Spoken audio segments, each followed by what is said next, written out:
తెలంగాణలో అనేకమైనటువంటి ప్రాంతాలలో ఎల్లమ్మ పోచమ్మ దేవాలయాలు చాలానే ఉంటాయి. అందులో ప్రముఖంగా బల్కంపేటలో ఉన్నటువంటి శ్రీ రేణుకా ఎల్లమ్మ పోచమ్మ దేవస్థానానికి ప్రత్యేకమైనటువంటి విశేషం. మరి భక్తుల యొక్క కొంగు బంగారమై కోరిన కోరికలు తీర్చే ఎల్లమ్మ విశేషాలని ఇక్కడ ఉన్నటువంటి భక్తుల మాటల్లోనే తెలుసుకుందాం. Ma'am hi ma'am. హాయ్, నమస్తే, మీ పేరు మేడం? మహాలక్ష్మి. ఎక్కడి నుంచి వచ్చారు? మోకిల నుంచి వచ్చాను. ఎక్కడి నుంచి మోకిల.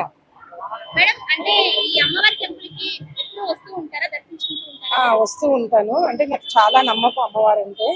మీ చిన్నప్పటి నుంచి చిన్నప్పటి నుంచి కాదు, పెళ్ళైన తర్వాత హైదరాబాద్ వచ్చిన దగ్గర నుంచి, ఆంధ్ర నుంచి మేము వచ్చాము. ఇక్కడికి వచ్చిన దగ్గర నుంచి ఏంటంటే ఒక రకమైన ఒక అద్వితీయమైన ఒక వైబ్స్ వస్తాయి మాకు. ఇక్కడికి వస్తాయి అంటే ఏదైనా అనుకుంటే ఇక్కడికి వచ్చి ఏదైనా అనుకొని మనం మొక్కుకొని వెళ్తే అవి జరుగుతాయని ఒక నమ్మకం ఉంది. వస్తే ప్రశాంతంగా ఉంటుంది. జరిగింది, చాలా సార్లు జరిగింది. సో ఆ నమ్మకం మీద ఇప్పుడు మేము సిటీకి చాలా దూరం వెళ్ళిపోయాము. బట్ అయినా కూడా అమ్మవారిని దర్శించుకోవాలని నాకు ఇష్టం మీద నేను వస్తూ ఉంటాను. ఇప్పుడు టెంపుల్ యొక్క డెవలప్మెంట్ ఎలా? మేము 15 years బ్యాక్ చూసినప్పుడు వేరే ఉండేది. బట్ డే బై డే ఇప్పుడు చాలా డెవలప్ అయింది. భక్తుల రద్దీ కూడా పెరిగింది. అమ్మవారి పెద్ద సెలబ్రిటీ అమ్మవారు అయిపోయారు. అదే అంటే మీరు మ్యాచ్ చూస్తూ ఉంటారు. Sorry, matches, cricket matches. Yeah. So Mumbai Indians team owner ఉన్నారు కదా, నీతా అంబానీ. ఎవ్రీ ఇయర్ వస్తుంది. సో అలాంటి ప్రముఖులందరూ కూడా అమ్మవారిని దర్శించుకుంటున్నారు. మన టెంపుల్ యొక్క, అమ్మవారి టెంపుల్ యొక్క అండ్ మన రాష్ట్రం యొక్క ప్రాముఖ్యత అనేది విస్తరిస్తుంది అంటారా? ఖచ్చితంగా తెలంగాణ రాష్ట్రంలోని మన అమ్మవారు జలదుర్గ స్వసిద్ధంగా నీటిలో వెలిసిన అమ్మవారు.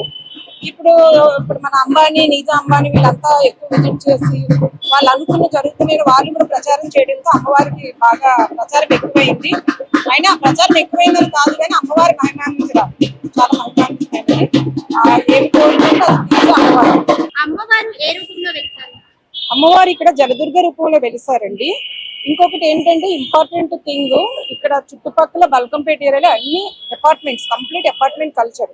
ఈవెన్ దో అపార్ట్మెంట్స్ ఉన్నా సరే వాటర్ షార్టేజ్ అనేది లేదు. ఎందుకంటే బికాస్ ఆఫ్ అమ్మవారు జలదుర్గ. సో ఆమె ఉన్న ఏరియా 7 kilometers రేడియన్స్ లోని వాటర్ అనేది ఇబ్బంది లేకుండా ఉంటుంది. సో అదొక విశిష్టత ఉంది అమ్మవారికి. అమ్మవారికి ప్రత్యేకంగా బోనాలు అవి సమర్పిస్తూ ఉంటారు.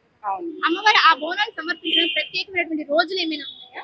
అంటే ఎక్కువగా ఆషాఢ మాస బోనాల్లోనే ఎక్కువ బోనాలు ఉంటూ ఉంటాయండి జనరల్ గా. బట్ ఇక్కడ అమ్మవారి ప్రత్యేకత ఏంటంటే ఎవ్రీ వీక్ బోనాలు ఉంటాయి.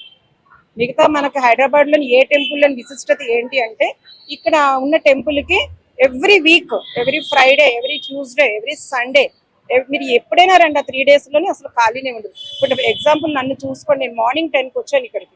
ఇప్పుడు నేను ఆల్మోస్ట్ 1 o'clock బయటకు వెళ్తున్నాను. అంత రద్దీ ఉంటుంది. సో బోనాలనే ఉంటాయి ఇప్పుడు. అలాగే చూసుకున్నట్లయితే అంటే టెంపుల్ గురించి మీకు ఐడియా ఉంది కదా, ఒకప్పుడు ఇదంతా కూడా అడవి ఉండేది. అలాంటి టైంలో నాగలి దున్నుకుంటే అమ్మవారు బయటపడ్డారు. ఆ స్టోరీ ఏమైనా? అంటే అంత ఐడియా లేదండి. బట్ కొద్దిగా అదే అమ్మవారు నాగలి దున్నుకుని దొరికారు, నీటిలో దొరికారు, వాటర్ లో దొరికారు. నుయ్యిలోంచి అమ్మవారిని తీసి ఇక్కడ గుడి కట్టించారని తెలుసు. అంతవరకు తెలుసు, అంతకంటే